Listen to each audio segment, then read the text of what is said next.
Have you ever started something new and didn't finish it? You were excited. You invested time and money. You got stuck.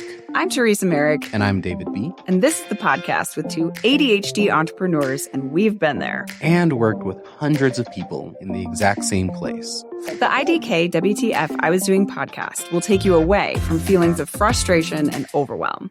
And lead you to the clarity you need to take action and get shit done.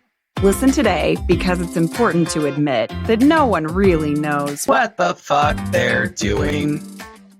Welcome back, action takers, to another episode of the IDKWTF I Was Doing podcast. I am David B. And I'm Teresa Merrick. And we are here today with Stacie Duffy, who is an incredible real estate agent and super knowledgeable about everything home related. We're so excited to have you, Stacie. Awesome. Well, thank you so much. It's a pleasure, and I'm super excited to be here. Tell us a little bit about yourself. Yeah, so I've been in the Denver metro markets. My husband and I moved here, almost 9 years ago. And I was in engineering before, lived in Texas in the DFW area, born and raised, moved to Denver, and decided in the process of a move that a career change where I needed to know people was a great idea, moving to a place where I didn't know anybody. But I bought and sold my first house in Texas, and then moving here, I wanted to do something different. And it really opened my eyes up to the opportunities to serve kind of a niche market, a niche clientele, very type A. You know, my husband and I are engineers, and we tend to like a lot of detail. So that's really where I've focused, is to be a realtor to provide those services to, of course, anybody that would like some help. But I'm really knowledgeable and I like to share knowledge and educate. And so decided to get into real estate, I guess about 8.5 years ago. And it's been fun ever since. It's my passion. I love it. I've got a couple of kids. My husband and I live in Foxfield, which is kind of between Centennial and Parker. It's kind of a little nestled in neighborhood. But yeah, it's what I do and what I love and truly my passion. So happy to talk about it. Yeah, awesome. Definitely. Well, I think some people don't take real estate agents like seriously because, you know, they're like, oh, well, that's like what you get on the side. Like, so you came to a new place and you had to like meet people. So what did you do to like get yourself out there? Yeah. And you're right. And that's probably one of the biggest frustrations that I had was going from, you know, being in engineering, and especially being a female in engineering that has kind of a level of respect and authority that comes with it. And then going to being a real estate agent where a lot of people are like, oh yeah, my cousin is a real estate agent and my uncle and my boss and everybody else, right? So, but that's truly where differentiating myself and showing how I can add value. And, you know, getting into it, I had partially that misconception as well, right? After hiring someone to help me buy, hiring someone to help me sell. And I'm like, really? There's this kind of opportunity here. And I certainly learned a lot of things I didn't realize coming into it, but it's something where building the relationships with people and adding such a detailed knowledge base in such a large purchase and a large milestone in most people's lives. And a lot of people just gloss over it and think realtors are a dime a dozen and we're all the same. And I tell people, I'm like, okay, attorneys, you know, the person who graduated bottom of their class is still an attorney. Same for doctors. So there's an entire range of service and knowledge and capability and fit, even just personality fit. But that was really a lot of my challenge getting into the industry and having that level of confidence in myself of I can help people with this, even though it's something different than what I've done before, as well as meeting all the people, right? So I'm a people person. So for me, it was really an opportunity to say, hey, I get to build my life and my business and how I spend my time around meeting people and helping people. And so that was a really good fit for me. So I joined meetup.com, which I know is where I met Teresa. So that was awesome. I love that. And I met, so many people through that. And I really built my database and my network through that because I didn't have an office to go into that wasn't full of other real estate agents, right? So, and my husband tends to be a little on the quieter side and he's not super social. And so, but that's really how I built my network and my relationships, is finding people that like the same things I do. And then when they need help with that part of their life, then I'm there to help. That's awesome. I think let's talk more about Meetup here in a second and kind of how you built that network.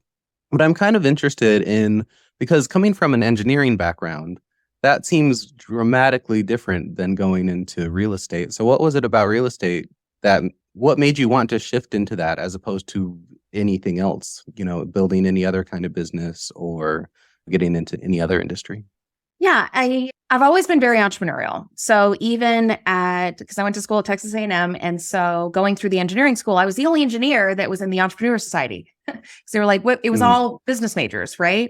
And marketing majors. And so I've always been very entrepreneurial, very much in the mindset of, okay, if I'm working for somebody else, then I'm making somebody else money. I want to be in control of my life, of my schedule, of my growth potential, really. And not captive to somebody else's corporate requirements of relocation. I'm big on enjoying where you live. And for me, in the engineering job I had, which I'm very grateful for, I learned a lot. I met some amazing people, but the requirements were, hey, if you want to get to a certain level, you need to move around to these places. And I'm like, okay, I don't really want to move to those places because those places are not places I want to live. So what can I do? Right. So that was a lot of it. And the real estate piece came in because I was fortunate enough that my parents had moved into the house. They still live in to this day, but they bought that when I was a year old. So, and that was their second home. They had a home in the neighborhood. It was a little bit smaller. They had me as the second kid, said, okay, we need a little bit more space, and, moved a few streets down the road, and they still live there today. So, and my parents also purchased rental property and investment property. And not some, massive portfolio by any means, but enough where growing up, I'm 6, 7, 8 years old. And they said, okay, we have some new tenants coming in. The old tenants are moving out. And we would spend, 2, 3, 4 weekends, all day Saturday, all day Sunday. You'd take a cooler, you take it to the house, and you're vacuuming and cleaning and putting in flooring and putting in carpets and kind of being exposed to that, as well as meeting the people that were living there for 5, 10, 15 years sometimes, and how much they loved being there, and it gave them options that they wouldn't have had. And so it helped people find homes. It helped us build some financial independence, some passive income, a little bit of a safety net in other ways. And for me, it was just kind of a perfect opportunity in that, as well as, low barrier to entry, right? Honestly, it's not as hard to get a license as it probably should be, which is why there's such a bad stigma around a lot of licensed agents. And for me, it was like, okay, this is a quick way to get in the black, not be in the hole from starting some major high risk venture, because my husband's really risk averse. I tend to be a little bit more risk tolerant. But it was really an opportunity to get into that because I knew I wanted to start having a couple of rental properties. I knew I was going to be in the market anyway. And so it was just kind of a natural fit. Yeah, that's awesome. That's really cool. Oh, and I love what you brought up just as a reminder to folks, because especially in Colorado right now, buying is not everybody's option, but you can find an amazing landlord who cares about what you're, because I know people have a lot of also kind of stigmas about like having crappy landlords, but like there are amazing landlords out there who do take care of their property and they take care of their tenants, and it's a good experience. So I love that you got to see that that's possible. That's all you knew as a kid. And so then you're able to just carry that into who you are and how you show up now, because it matters. It really does. No, absolutely. And I think there's being in the industry, especially, I hear a lot of, landlords are terrible. I was like, okay, guys, there's good and bad in everything, but people need to rent. When we first moved here, we sold our house there and needed to rent for a year because I didn't know where in the metro we wanted to live, what we could afford. Like, people constantly need options for temporary housing.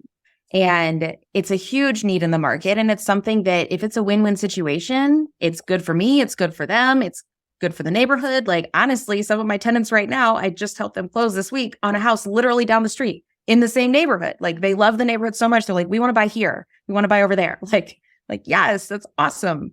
So yeah, it's really kind of, my goal is to make it a win-win for everybody. Yeah. And then your tenants are your clients for when they're ready to buy a house, which is awesome too. Smart. Like, double it up. So great.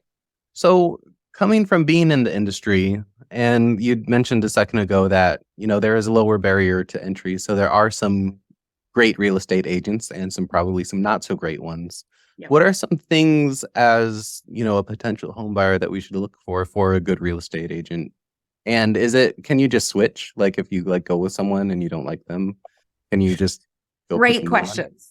Great questions. So as I preach this in all my videos on my YouTube channel, please interview agents. because a lot of people don't think of it this way, especially buyers. Sellers will think of it this way because of how our current compensation structure, traditional structure is set up, is that a lot of times the sellers are paying more for the agent up front, but you're hiring someone to do a job for you. Mm-hmm. So talk to more than one person and realize that you probably wouldn't have the doctor do surgery that you need done once every 30 years or 20 years. That's only a doctor on Saturdays. So, it's that kind of context that I'm like, a lot of people don't realize you're hiring someone to help you with your largest financial investment for most people, short of owning a business or franchises or something like that. For most people, a home is going to be the most expensive thing that they buy and that they literally pay for thousands of dollars or tens of thousands of dollars every month. And so interviewing multiple agents is the best way. Definitely ask for referrals. You can do your research online. But as I mentioned, if a company advertises a lot, then maybe they're drawing a certain type of consumer, right? So when you hear radio ads, then maybe they're going to go for a lot of people, right? They're going to try to attract more people. If you want somebody that has a well-oiled machine that knows how to get clients in, get clients out, get people into houses, cool, that's an option. But if you want a little bit more one-on-one attention, those people are not going to spend tons of money in advertising. They're going to be based on your neighbors, your friends, your family, and referrals. So I always say, ask for referrals is probably the best thing.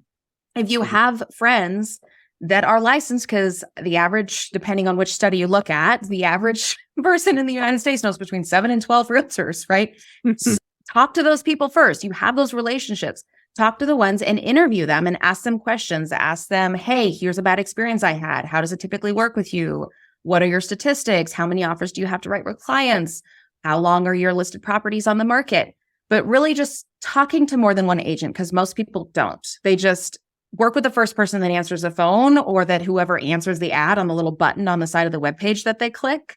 Or that they're in the same swimming class with or something. Exactly. And doesn't mean those people aren't capable, but talk to more than one so you feel confident in your decision. Because what happens is when there's challenges in the process, you're going to blame that person unless you talk to more than one person and then you feel confident. You're like, no, I picked the best person. It's a rough situation. We'll get through it together. It's not the person. It's just, here's the situation. And so it gives you as the homeowner, whether buyer or seller, more confidence in your decision. And the fact that you know what else is out there, right? So that's my big thing, just interviewing agents. Ask for referrals, do some research online, but interviewing and talking to more than one person gives you so much context in picking a good one. People don't think about that. They just go with, oh, my cousin is one. And sometimes people are afraid to like hurt their cousin's feelings, but it's like, if your cousin is a Saturday only realtor, you don't have to go with that person. Yeah. And I've given that advice to family before as well, when they'll call from another state and say, hey, one of my best friends is an agent. I talked to them, they gave this value on my house. I don't know if it's right. And I said, did you get another opinion? Well, no, because I would feel guilty. I'm like, is your guilt worth $50,000 to $100,000? Because that's what we're doing is we're putting a price tag on your guilt. And it's hard to do that, but you have to do that. And so when you're interviewing more than one agent, maybe there's a lot of trust here, but somebody else had a good point. It doesn't mean it's black or white. You can go back to somebody else and said, hey, I wanted to talk about this other piece. We negotiate for a living. So a lot of times people don't feel good negotiating with us. And I'm like, guys, we negotiate for a living. So if we can't do this for ourselves, then how good are we going to be able to do it for you? So that's a big piece that I point out to people. And it's a good way to test our capabilities there. But yeah, definitely talking to more than one agent, it's hard to do, but put a price on the guilt if you chose somebody just out of guilt. Because you really shouldn't. It's a business. Like, I think when you think about it as like, this is the biggest purchase I'm ever going to make is in a home, even, or if you're going to buy a second property, like these are the biggest purchases of your life, mostly for most of us. And it's like, if I'm going to have someone fix something at my house, I will get multiple, I'll get multiple people because I want to know if you're going to do my roof, how much are you going to charge me? I'm going to ask 2 or 3 roofers, how much are you going to charge me? Because I want the best quality, the best workers, and I want to make sure it's done right.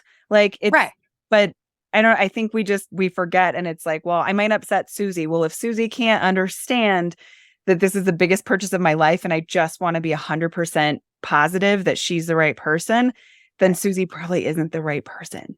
Right. And it's because a lot of it's the goals, right? So price point comes with service, comes with communication, good, fast, and cheap, pick two, right? That's kind of the old adage when it comes to a lot of contractors. And so, but just in general, it's really finding someone that's going to understand what your goals are and help you get there and be able to communicate their value proposition for what they're compensated and make sure that all those things are a good fit. Because I have had interviews that I've been in where I've told people like, hey, thanks so much for the time. I appreciate it. I'd be happy to help you. But honestly, I don't think this is going to be a good fit. I know somebody else based on your situation, whether it's location, timing, personality, family style, whatever, that is going to be a better fit for you and it's going to give you a better outcome. So, and agents that are willing to do that say, hey, thanks so much, but I'm not the right person for you. That takes a lot. That's essentially saying, I'm giving up my paycheck and I'm going to give it to somebody else because that's better for you. I mean, obviously that's not the situation every time, but definitely interviewing multiple agents. And then to answer your question on the can you switch piece, a lot of people don't understand that there's, in the state of Colorado, that's what I'm going to speak to because that's where I'm licensed, right? Every state has different contracts. Sometimes they vary by metro area even. But in the state of Colorado, we have what's called an exclusive right to buy. So when you're talking about home buyers, whether it's buying or selling, you have to hire an agent to promote and protect your interests in the state. So a lot of times when people go on a website and click a button and say, hey, I want to go see this home at 10 o'clock tomorrow, the person showing the home, you have not signed an agreement with them for them to promote your interests. That means they're literally working as a referee, not as a coach. And so that's all based on a brokerage disclosure to buyer situation that's through the state. But essentially, a lot of people don't understand that. I didn't know that the first time I bought my house. I bought my first house at 23, and I didn't realize until I got my license here in Colorado that what I thought was my agent didn't work for me because they never asked me to sign anything that says, hey, you need to hire me to work for you to promote your interests. So to protect your interests. And I didn't realize that. That was the biggest eye opener for me getting my license here. And so having someone that explains those things, here's how I can work for you, or here's what we need to do. So once you sign those agreements with your agent, there are options to, if they just abandoned you, sure, there's options and clauses in there for you to switch. But a lot of people don't realize that their agent isn't their agent. Their agent is a transaction broker unless they hired them. And that's usually where the issue comes in.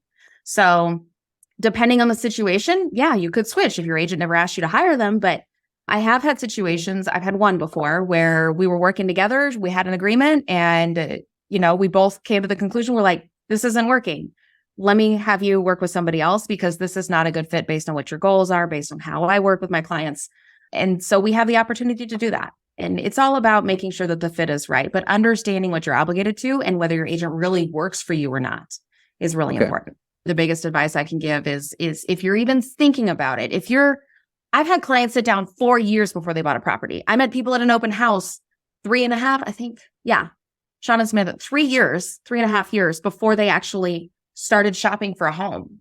Mm-hmm. And so, because people have this in the back of my mind long before they actually start doing anything. And so once you start looking online and shop and you're getting curious, a lot of people don't think to shop realtors then, but that's the best time to do it because that's where we can advise you and say, hey, when do you want to do this? 2 years down the road? Cool. Here's the 3 things you can do between now and then to put you in a better position. Mm-hmm. Don't sign a lease that ends in April. Sign a lease that ends in October because maybe where you want to buy, that gives you more options, right? Or make sure you have a month-to-month option. We can give a lot of strategic advice that way. And so having those consults early on is really the better way to go. Okay. I'm like, my mind is really like, let's take a really quick break. Stacie, it's so good. And so stick with us, guys. We'll be right back from this little break and hear more from Stacie. Have you ever started something new that you were really excited about and invested time or money into, but after doing it for a while, you reach a point and you just feel like, I have no idea what the F I'm doing? There's that bubbling up of frustration because you're not quite as good as you thought you'd be, or it's nowhere near as easy as you expected. Then suddenly, a wave of guilt comes at the same time, and you don't really want to or feel like you can express this to anyone. Having a dream you want to accomplish can be very sad and isolating. It's lonely because visionaries tend to see the world the way that it could be, instead of settling for the way the world currently is, like most people do.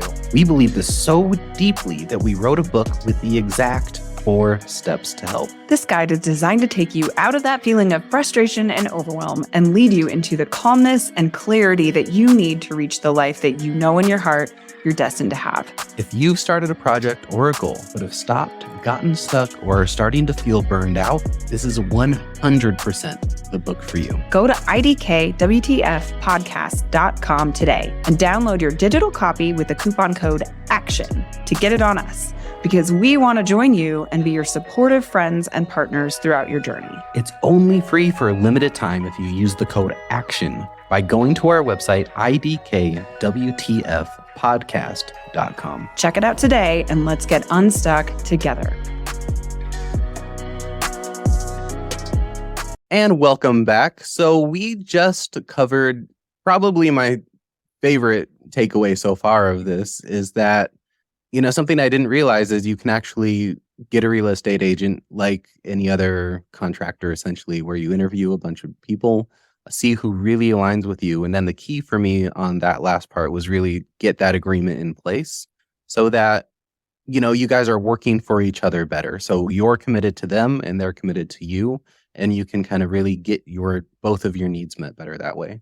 And just to bring it back real quick, we talked about that a little bit in a previous episode where we were talking about finding accountability buddies, where unless there's a real agreement in place, there just seems to be like things fall through the cracks and then people get mad at people. And when you're dealing with homes, that's a significant amount of money, which means there can be a significant amount of anger or resentment that can build up when things don't go right. So I think having that agreement in place is just key. So I love that.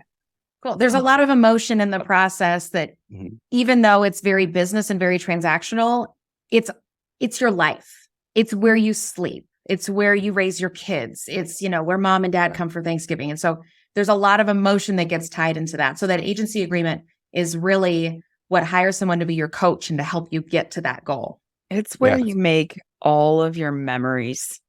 All of your memories for your whole life are wrapped up in where you live. And I think, so it does. Emotions just shoot through the roof. And I love how you just bring it back to your interview people, hire the right person and then be sure they're giving you a contract so that they are working for you. I agree with David. That is one of the biggest things that I think real estate agents don't say that because they want your business. They want you to choose them. But I'm more likely to choose you if you're hey, interview a couple other people. Interview me, interview a couple other people. Make sure I'm the right person for you.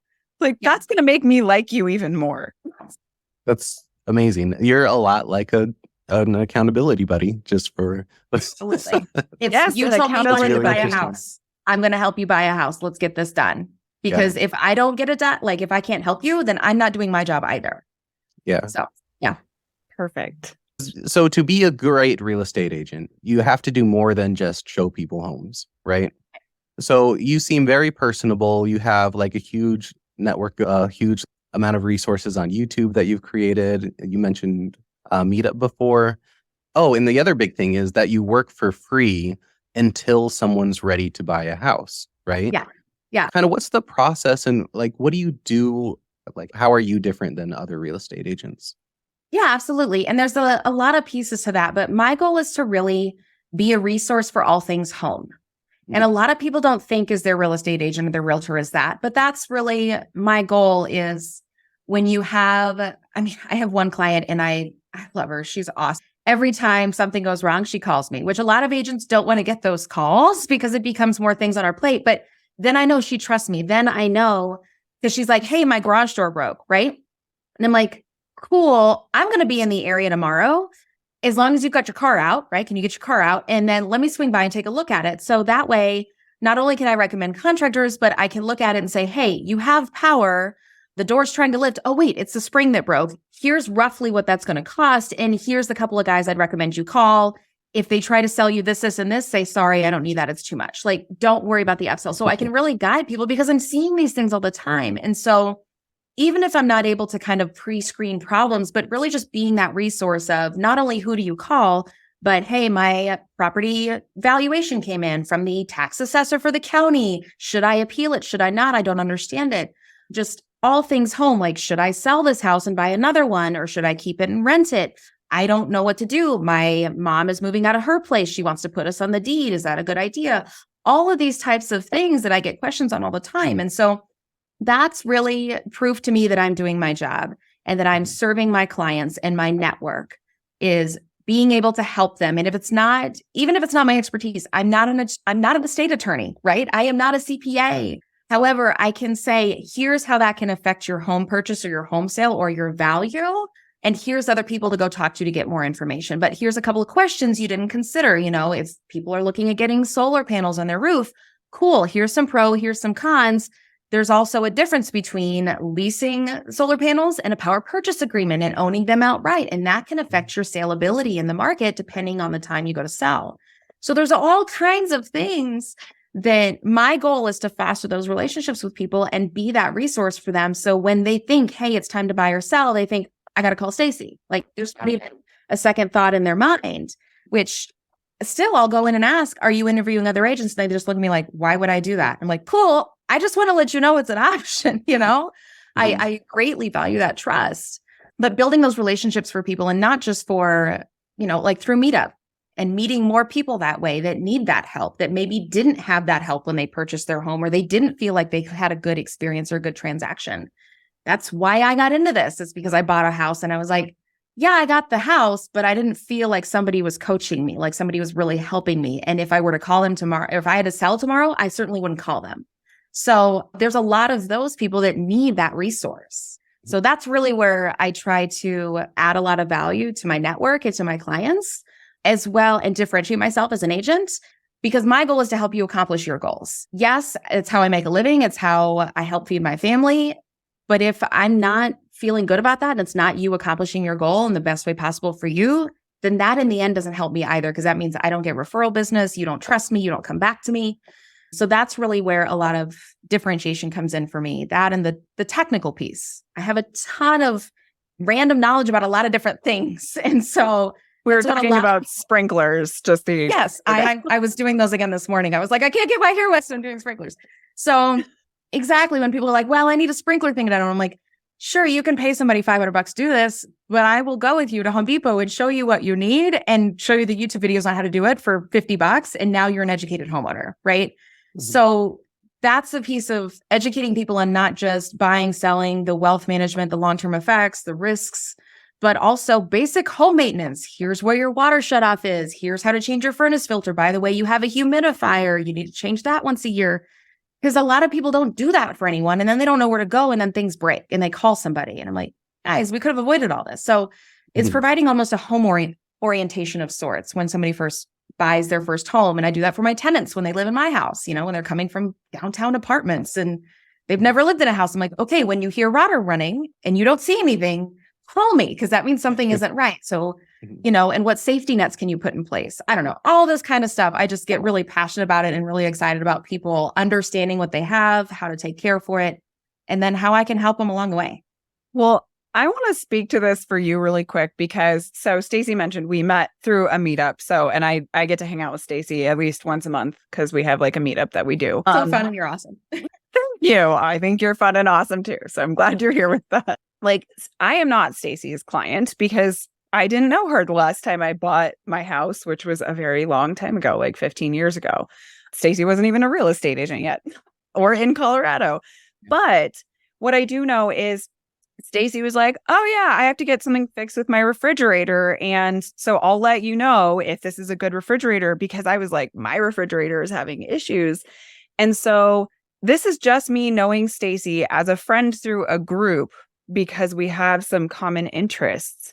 And I have never met a real estate agent like you, Stacie, like that just offers up like random home information. I mean, she has this wealth of knowledge that she's happy to share. We were talking about trees and plants that grow in Colorado, because for those of us that, wherever you live, there's certain plants that grow really well and there's certain ones that don't. And when you're trying to make your home look nice outside and you're like, oh, well, I don't want to buy this type of tree because it's not going to grow in Colorado. Home Depot might sell it, but that doesn't mean you should buy it. Learn that one the hard way, right? Yeah, but it's like these conversations come up all the time. I mean, at least in my circles, we're talking about fixing our homes or something broke. We need a new washing machine, like whatever the case might be. And I feel like when you have a resource like now, my house flooded recently from 6.5 inches of rain. So then I'm sitting here like, oh crap, I need to figure out drainage. I need to do flooring. And I was like, hey, Stacie, do you have any referrals? Because she's like, how are you? I saw your house flooded. But you're here as a resource saying, yeah, call these companies to get some ideas to check it out. And I'm so happy to have someone that I know you've worked with these companies. They've worked on your properties or for people who've purchased from you, and that I can trust that when I get a quote from them, they're not going to be like a horrible company. And that's something that I think if more real estate agents, so for those of you out there who are looking at it, like be Stacie, because I feel like I know a ton of real estate agents, but you have won me over as someone who just knows you and sees how you are. And it's not just me. You're not trying to get me to be your client. This is just how you are when you talk to everyone. Someone brings something up and you're like, oh, I know someone who can help you with that. Or, oh, don't plant that tree in front of your house. I tried that once. It died. like, and you just, and you share. And so I just want to say, like, for any of you out there, if you have someone like Stacie in your life, like, make sure to like acknowledge that and thank them for sharing, because I know it's part of your business, Stacie, but I can also see your passion and it makes people want to work with you. And I love that. I love that. And I don't know any real estate agents like you. I really don't. I was like, you can't make me cry. Well, thank you. It's a huge compliment. And that's really my goal. Like, that's exactly my goal, is to be there when people need me. And when they have questions and they don't know what to do, I'm that person to call. I mean, honestly, I had a client call me and say, I think I smell gas in my condo. I'm like, okay, first of all, thank you for reaching out for help. Second of all, I am not the person to call. Hang up and call the fire department and call your management company. And get out.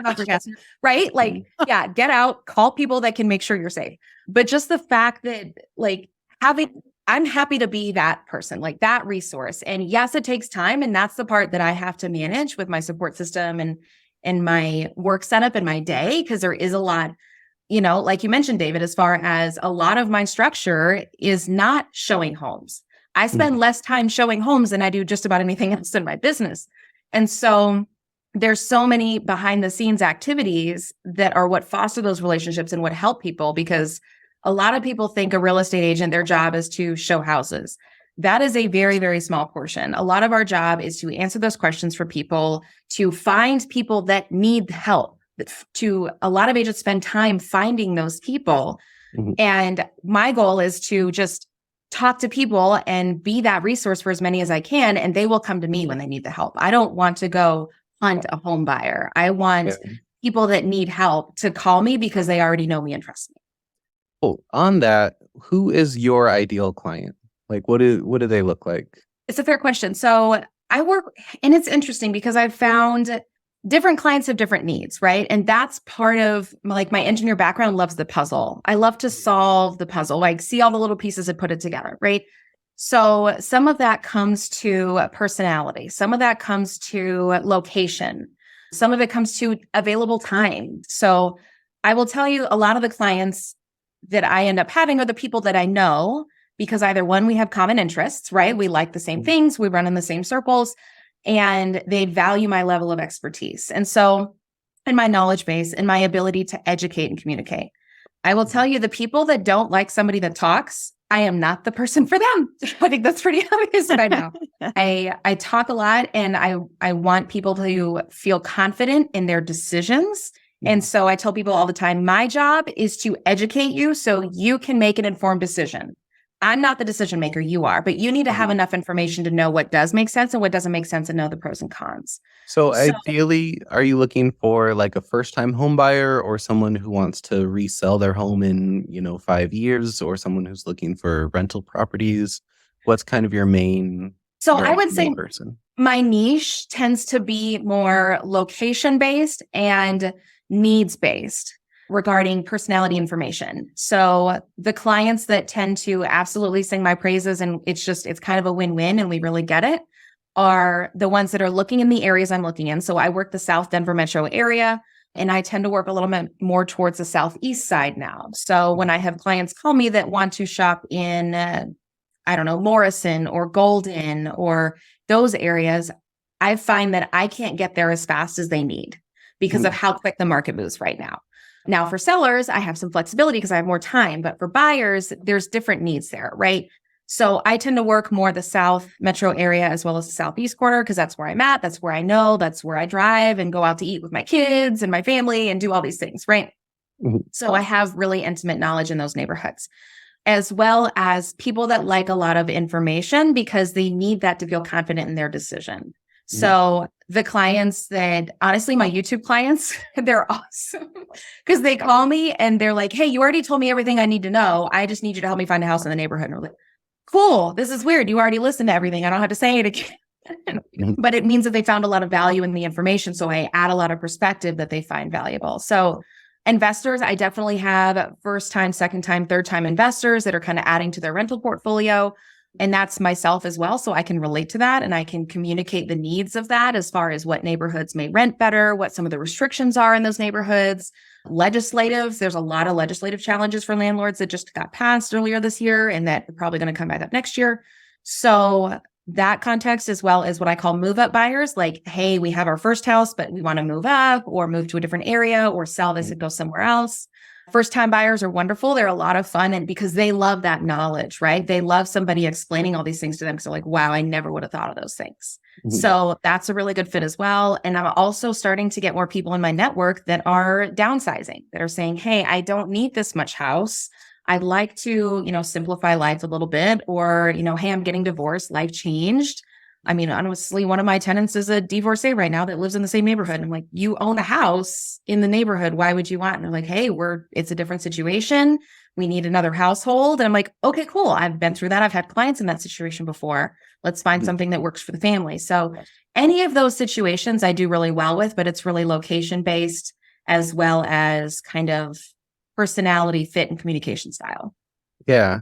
And that's what I'm definitely hearing is that it's the personality aspect. There's a bunch of different like methodologies of the like buying personality types. One I go with is Sherry Trees, where she uses an acronym called BANK, BANK. But there's, I think, business, A is action, K is knowledge, and N is nurturing. But so there's a personality type which most people hate working with, which is those who need a lot of information and take forever to make a decision. Yeah. Just so happens to be me. I am that person. Me too. I work very well. It's a lot of my niche, to be honest, because it sounds like exactly who you cater to. My background is engineering. My husband's an engineer. A lot of the people that we gravitate towards are very technical or mechanical or logical mindset. I will say a lot of my clientele relates to engineers, IT, doctors, programmers, attorneys. Attorneys are what, yeah.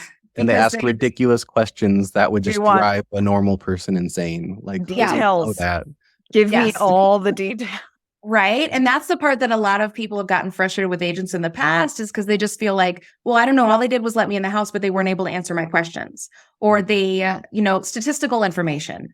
I actually chaired our local Realtor association stats committee last year, and I'm on the stats committee this year, and we're doing more classes for the local realtor population because that was a question the realtors were saying is we're getting questions from our clients on statistics and we need help understanding the best way to pull that information and communicate that to them. And so that tends to be my clientele that just sings my praises is because it's just a different level of expertise than some other agents have. So yeah, that's kind of my bread and butter. I mean, other, people that don't fall into that category are amazing clients as well. And to be honest, they always strike me as like, wow, you're listening to me. You're not questioning me. What? Because I'm so used to having the second guessing and needing more information from a lot of my clients. So, but no, I mean, it doesn't mean that that's what people have to be, but those are the people that tend to not be happy with a lot of other people in the industry that gravitate towards me. Yeah. Yeah. I can see that, because those are the people with a lot of questions that need to know certain things. And if I know more than my salesperson, I get frustrated with them in any Yes. industry, right? Because you shouldn't. Like, yeah, it's like, why would I talk to you then? Why are you going to earn a commission if I already know more about this topic than you? Right. You Right. know?